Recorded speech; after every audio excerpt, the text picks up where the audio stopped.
میرے کالج کے دور کا تھا پاپ سنگر ایلوس پریسلے. جب میں لاہور پڑھتا تھا تو وہ ہمارا آئیڈیل ہوتا تھا. وہ نشے کر کر کر ٹوائلٹ میں مر گیا.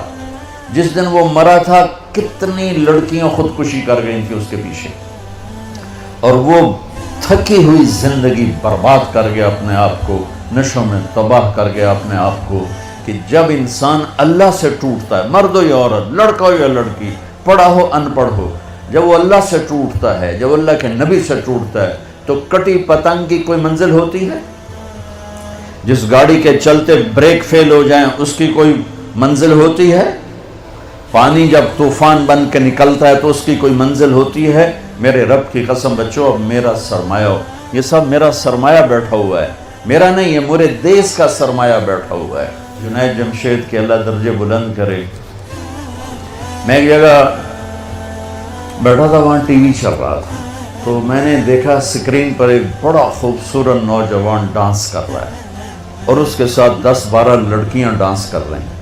تو میرے جی میں آتا ہے کہ اسے کون ہدایت دے گا, اور یہ اتنا خوبصورت نوجوان ہے اور اس طرح مر گیا تو اس کا کیا حشر ہوگا. یہ مجھے اس پہ ترس آ رہا ہے اور دل میں خیال آ رہا ہے کہ اس کو تو ہدایت نہیں مل سکتی, کہ جائے گا کون اس کے پاس. 4 مہینے بعد میں کراچی میں ہوں, ایک نوجوان میرے پاس آتا ہے کہ ایک پاکستانی گلوکار آپ کو ملانا ہے. میں نے کہا ملا دو. جب وہ اندر آتا ہے تو وہ وہی ہے جس کو میں سکرین پہ دیکھتا ہوں, جنید جمشید.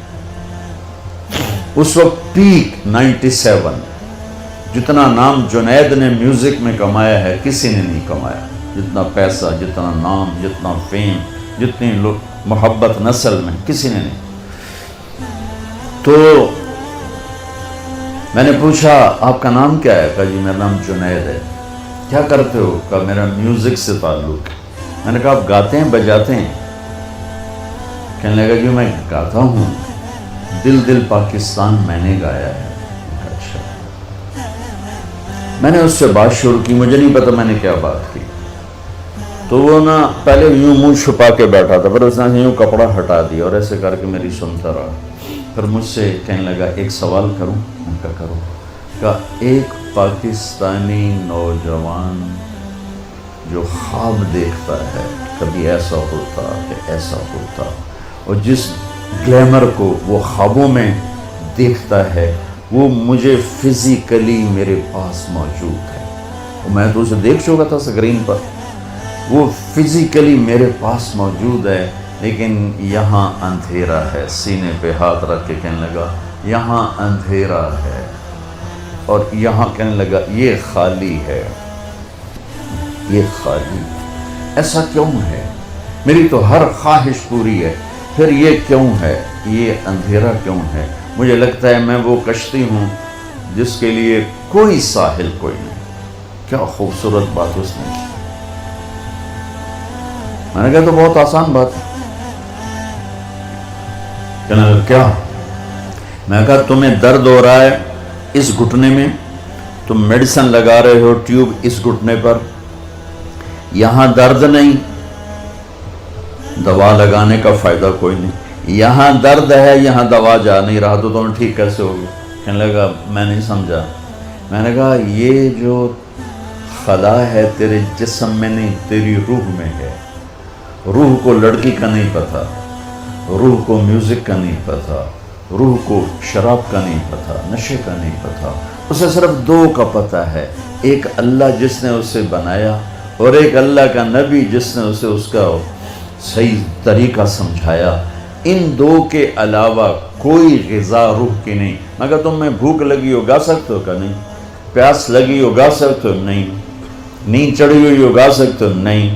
کیونکہ جسم کی ڈیمانڈ تم پوری نہیں کر رہے ہو تو تم گا نہیں سکتے ہو. ایسے ہی روح میں ایک فریاد اٹھتی ہے جب اسے آپ اللہ کا تعلق نہیں دیتے, جب آپ نماز نہیں پڑھتے, جب آپ سچ نہیں بولتے, جب آپ حرام سے نہیں بچتے, جب آپ جھوٹ سے نہیں بچتے, جب آپ نافرمانی سے نہیں بچتے, جب آپ نشوں سے نہیں بچتے ہو, تو پھر اس کے اندر ایک فریاد پیدا ہوتی ہے, ایک پکار پیدا ہوتی ہے. وہ فریاد اور پکار وہ ڈپریشن بنتی ہے, وہ اینزائٹی بنتی ہے. وہ بیماری کچھ نہیں ہے, وہ صرف یہ ہے کہ اسے بھوک ہے تم روٹی نہیں کھلا رہے، اسے پیاس ہے تم پانی نہیں. دیکھو میں نے پانی ساتھ رکھا ہوا ہے پینے کے لیے کہ میں انہیں بیان کر رہا ہوں مجھے پانی ساتھ پینا ہے. تو ایسے ہی روح میں ایک پکار اٹھتے مجھے اللہ چاہیے، مجھے کچھ نہیں چاہیے. وہی اللہ کی قسم جنت میں بھی جا کر جب اللہ سامنے آئے گا نا تو کسی کو نہ حوریں یاد رہیں گی نہ کھانے یاد رہیں گے. یا اللہ بس تجھے ہی دیکھتے رہیں اور کچھ نہیں چاہیے، تیرا دیدار ہو اور کچھ نہیں چاہیے. یہ ایسی چیز. ہم عصر کے قریب ہیں، آپ کی ابھی ظہر بھی نہیں ہوئی ہے.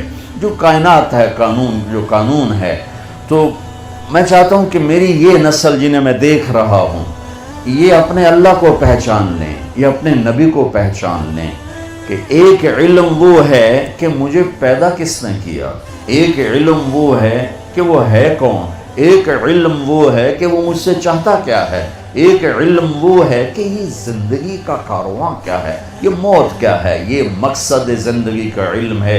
یہ نہ سیکھا تو سب کچھ گیا.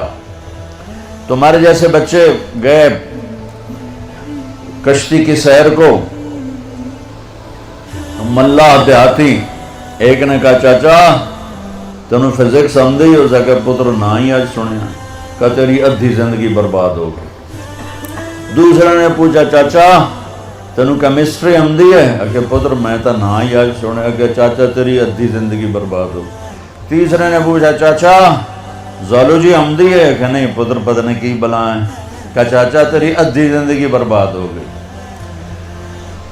دریا میں طوفانی موج آ گئی، کشتی ڈولنے لگی. چاچا بولے پتر وہ تیرنا آمدہ ہے.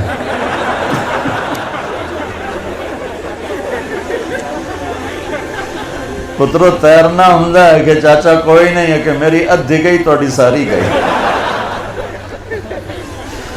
تو بچو تم کامسیٹ کی ڈگریاں لے لو یا ہارورڈ کی لے لو یا کیمبرج کی لے لو، آکسفورڈ کی لے لو، اگر اللہ کو نہیں جانا تو اللہ کی قسم ساری زندگی برباد ہو گئی. اللہ کی قسم برباد ہو گئی. کبھی وہ شخص نہ دنیا کا سکون دیکھ سکتا ہے اور آخرت کا تو کیسے دیکھے گا جس نے اللہ کو نہ پہچانا. اس لیے ہمارے اندر ایک علم موجود ہے قرآن، جس علم کو چیلنج نہیں کیا جا سکا. آج تک میرے رب کا قرآن چیلنج کر رہا ہے، فاتو بصورت من مثلہ، لاؤ اس جیسی ایک سطر لکھ دو، ایک صورت لکھ دو، ایک لفظ دیکھ دو.